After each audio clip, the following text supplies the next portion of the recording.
On today's episode, we're debunking one of the biggest myths that we face in mom life, the perfect morning routine. Hey, welcome to Me Time Minutes, your quick self care boost and honest mom conversation in the middle of a busy week.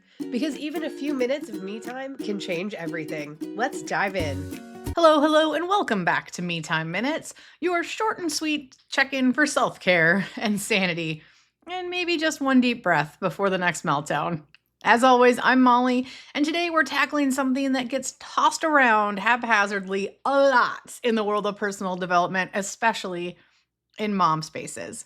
We're talking about that perfect morning routine. You know, the one I'm talking about, right? Supposedly magical, soul changing, life optimizing routine that begins at 5 a.m. with lemon water, a gratitude journal, meditation, yoga in matching sets, of course, green smoothies, manifestation rituals, and by 7 a.m., your house is spotless, your mind is clear, and you've already launched your next small business endeavor. Wah, wah. Listen, if that version of the morning works for you, amazing.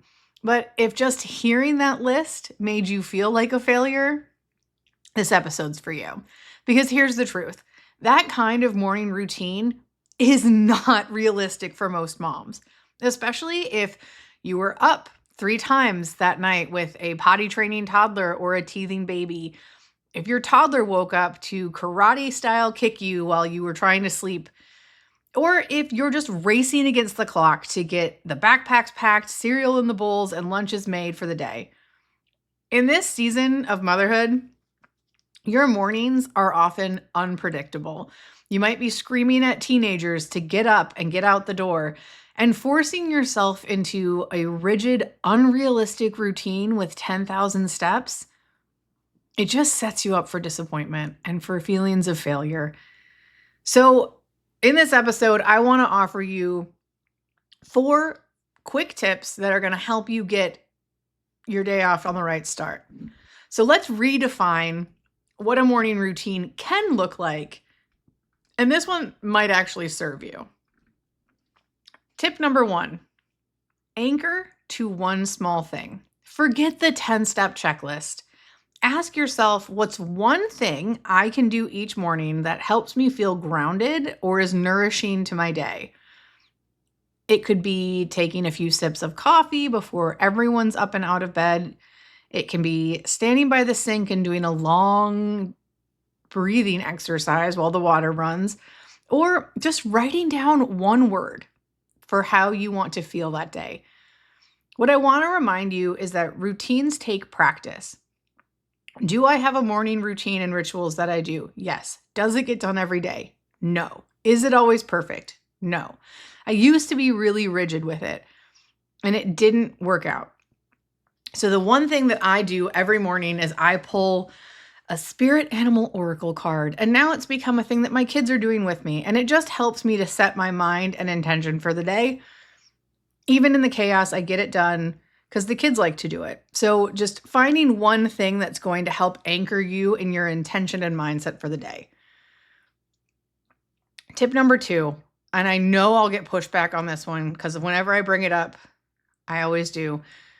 Routines don't have to happen early. A morning routine does not have to be at 5 a.m. If you worship at the altar of Mel Robbins and you want to be a member of the 5 a.m. club, that's great. I want to sleep, especially if I've had a kid up at night, if I'm sick, if my husband's sick. I don't want to wake up at the crack of dawn to win the day. Maybe my calm moment or your calm moment comes after school drop off. Honestly, that's usually when I sit down and focus and set a broader spectrum of ideas and to-do lists for the day. You can also do it when your baby's taking a nap or during your lunch break if you're at work. Morning routines are about intention. It's not about timing.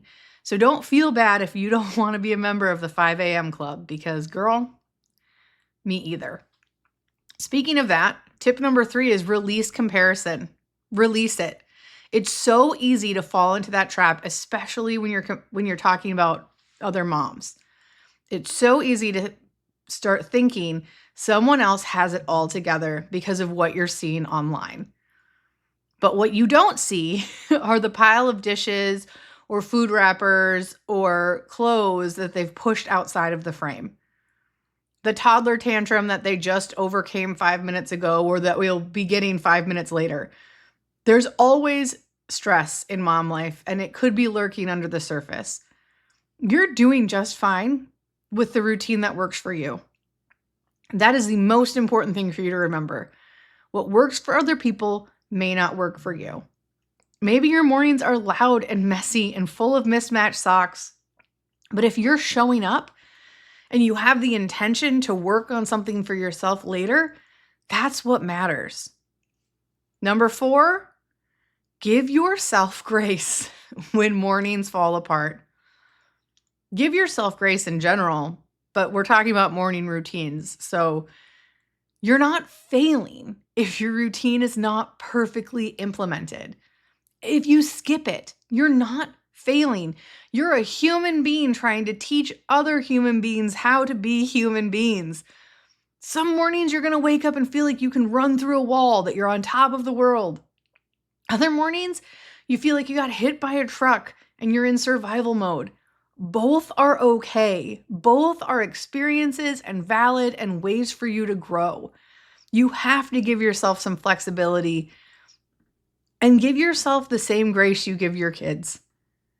If you don't get it done, try again tomorrow. Like I said, routines are habits, and habits have to be built and they have to be fortified. And that's what we're learning to do.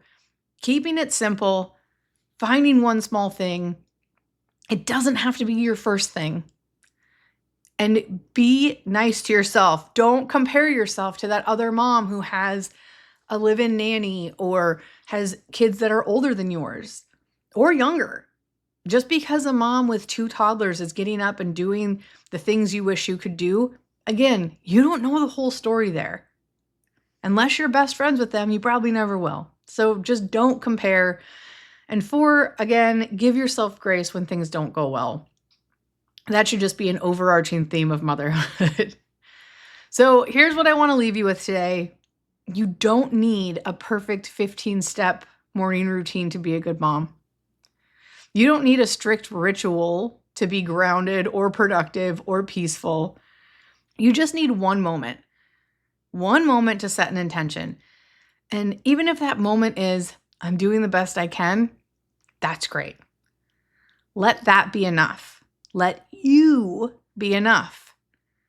I say it over and over again. You're doing the best you can with the tools you have. You have to learn in order to grow.